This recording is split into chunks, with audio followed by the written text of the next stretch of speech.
As pesquisas de opinião mostram que, para os brasileiros, hoje a corrupção é o principal problema do país. O que muitos esquecem é que ela não é um sinônimo apenas de crimes de colarinho branco, mas também faz parte do dia a dia de quem fura a fila ou faz um gato para sintonizar o sinal de TV a cabo. No quarto e último episódio da série especial sobre as 10 medidas contra a corrupção que estão em análise aqui na Câmara, você vai ver qual é o impacto que propostas polêmicas, como o teste de integridade, podem ter na vida do cidadão comum.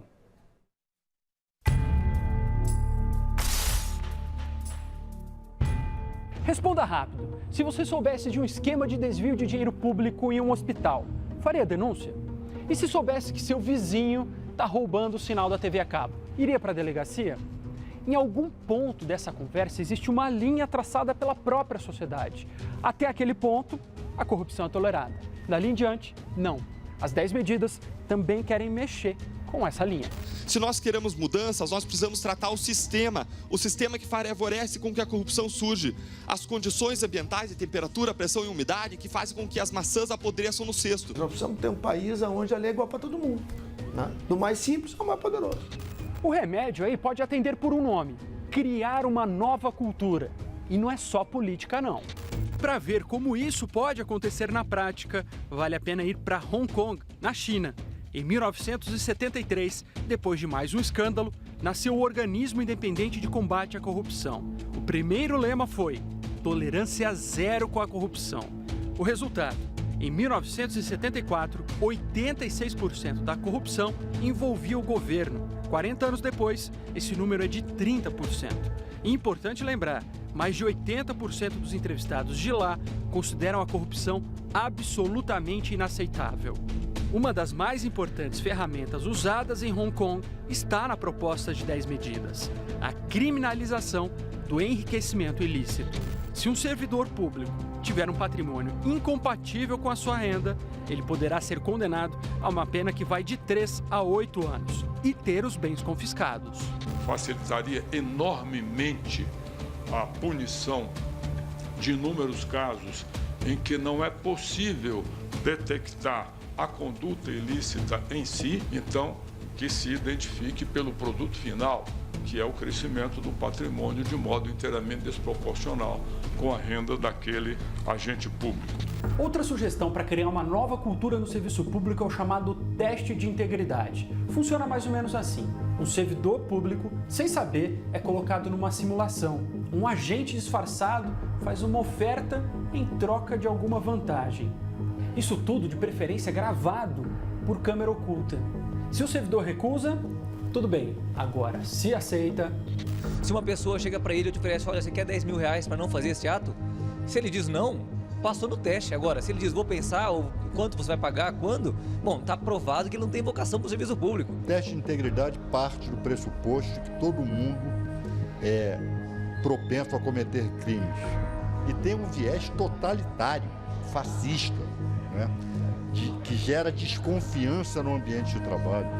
Duvido que um juiz se submeta a ele, duvido que o ministro do Supremo Tribunal Federal se submeta a ele. A polícia de Nova York, nos Estados Unidos, aplica o teste regularmente desde 1995, um dos estados da Austrália desde 1996, a polícia de Londres desde 1998, mas nem tudo é igual, não. Em Nova York, o teste é aplicado aleatoriamente. Nos outros lugares, só policiais suspeitos passam pelo exame. As 10 medidas sugerem os 2 tipos de teste para o Brasil, o que gerou críticas. Submissão do agente público a esses testes de integridade deveria depender da presença de uma fundada suspeita de que aquele indivíduo está envolvido em alguma prática ilícita. O primeiro passo deve ser por aí mesmo. Esse tipo de construção, ele nos dá a condição de usar um instrumento, né, sobre, vamos dizer assim, evitando que essa nossa cultura de abuso de autoridade se explicite, protege o servidor e pode ser um instrumento importante. Com o passar do tempo, vamos dizer assim, se desmistificando no uso, quem sabe ela pode ser ampliada. Para criar uma nova cultura, a proposta sugere também dar mais instrumentos de controle ao cidadão.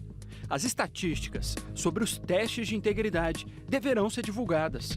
Os tribunais estaduais e federais vão ter que publicar todos os anos a quantidade de processos em andamento e justificar os atrasos. Só através da transparência, da educação, que nós efetivamente vamos transformar a sociedade brasileira. Vale a pena olhar mais uma vez o conjunto do que discutimos aqui. 10 medidas, 67 artigos, mais de 100 mudanças. Olhando pelo detalhe, dá para ver quantas análises cabem aí. A questão é combinar pressa com a necessidade de discutir. A nossa preocupação é no sentido de que o texto final seja um texto que provoque o menor volume de conflitos. Tá? Porque a gente tem que lembrar que o ótimo é inimigo do bom. E para quem acha que a proposta vai demorar para ser aprovada, vale lembrar a história de um outro projeto de iniciativa popular. E eu me lembro do episódio do Ficha Limpa, todo mundo dizia, mas os deputados e os senadores não vão votar contra os seus interesses. Votaram. Por quê? Porque teve pressão popular.